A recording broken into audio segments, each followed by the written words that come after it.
Alright, today we are going to walk through a standard startup of the machine, the DNM4500S. This is assuming it's sat overnight, so this will get it fully start up, and we're going to use this acronym PAR-SOM for Power, Air, References, Spindle, Oil Coolant, and Chips. So all those kind of go together, and then we're going to get it into memory mode. So first, for power, we're going to go out to the incoming power for the building. We're going to open this lever at the bottom, swing this open, and we're going to move the breaker from right to left to click it on. Come back over here, close the cabinet, lift it, and it'll lock back.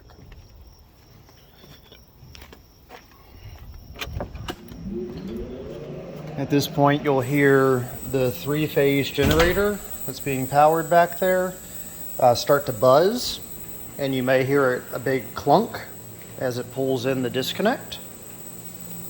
We're going to come to the back of the machine, and we're going to take this disconnect from off to on by rotating it to the right.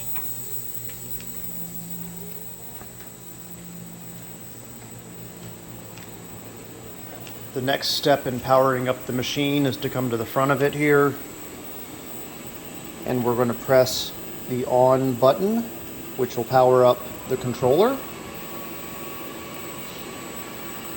And it'll go through basically a boot up screen here.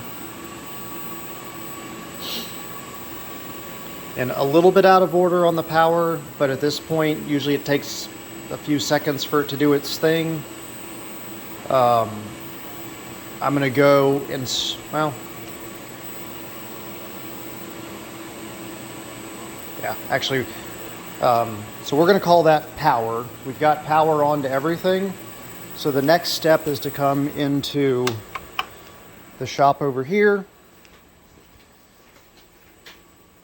And on the air compressor here, on the back side, there's a switch that you can feel. It's pointed to off. We're going to rotate it to the right to go into auto.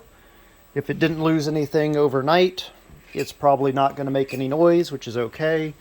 You can look and see on my pressure gauge here that I'm above 80 psi. On the dryer here, we're going to flip this to on, and you'll hear it kick on and make noise. And then make sure that the coolant catching bucket is catching water that comes out of it. The final item for air is I've got, for right now, a supplemental compressor over here that we use when we're using the vacuum table. Make sure it's turned on. Okay, so we're good on air. We're still in the powering up mode. You can see in the time I did the air, it's still finishing out this loading, which is okay. So we'll give it a second.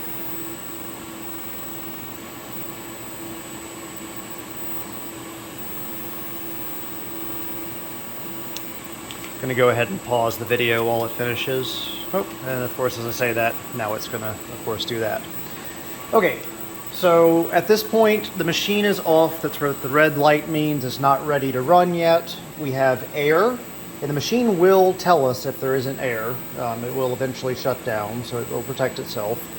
But we're going to take this EMO button, emergency off button, and rotate it right, which will release it, and then we're going to hit machine ready. And we'll hear the air kick on the spindle. We'll hear it start to warm itself up.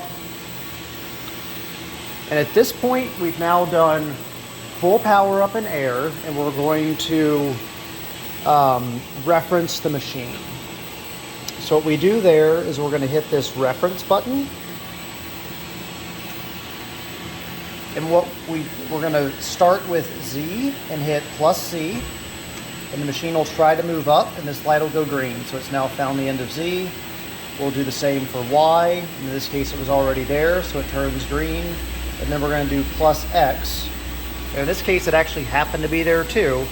So now we've referenced the machine. We're good there. So we've completed now power, air, references.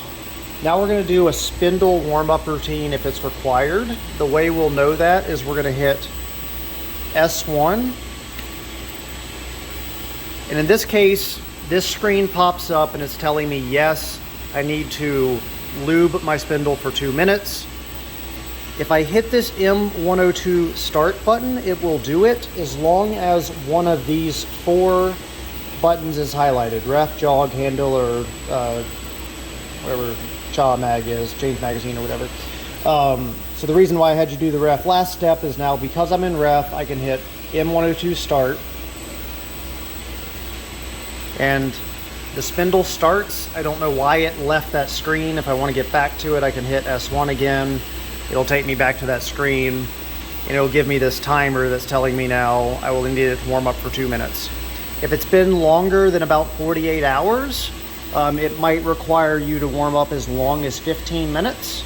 If it's been less than probably 6 to 8 hours, it might not ask you to warm it up at all, which is okay. While it's doing that, so we're now finishing out the spindle warm up, we're going to do a quick oil, coolant, and chips check. And for that, we're just going to walk around the back of the machine.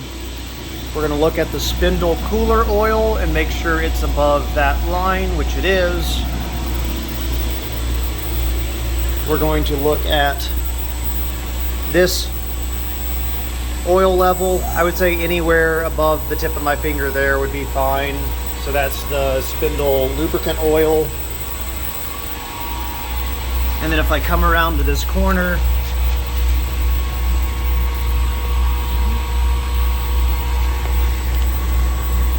and look at my coolant levels, you can see right now I'm actually at or below the minimum.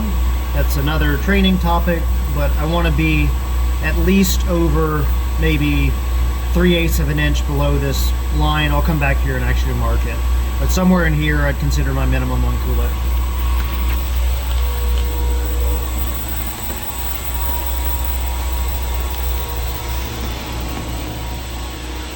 The final thing we'll do, which will depend a little bit on what type of job we're running, is just to take a quick look at this chip tray.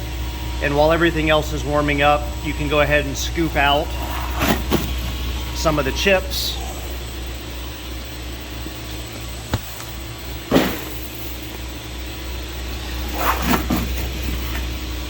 And get the machine ready to go. The goal here is just make sure we don't have so many chips in here that the coolant starts to overflow. So I've now checked power, air, references, spindle, oil, coolant, chips. And the last thing we'll need to do is get this thing into the memory mode. This is assuming that what we're running is the last thing that was run on here. So what I'm going to do is now hit memory.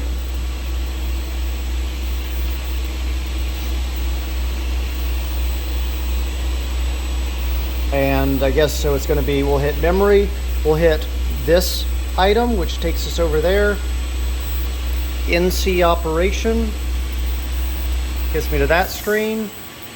And then at this point, what we're going to do is verify, and I'll have this on a separate sheet of paper, that whatever you're running here, whatever this program is the one you're assigned to work for the day. So at that point, the machine is released to where if I were to hit cycle start, it would run that program. So I'm going to go ahead. This actually isn't the one I want to run, but when I hit cycle start, and you can see it's taken off and going to the races. I'm going to hit cycle stop, and now it's stopped. If I need to walk away from it for whatever reason, I can hit reset, and it exits out of that program. So that is the full extended version of how to start up the machine. So I'm going to go ahead and stop there.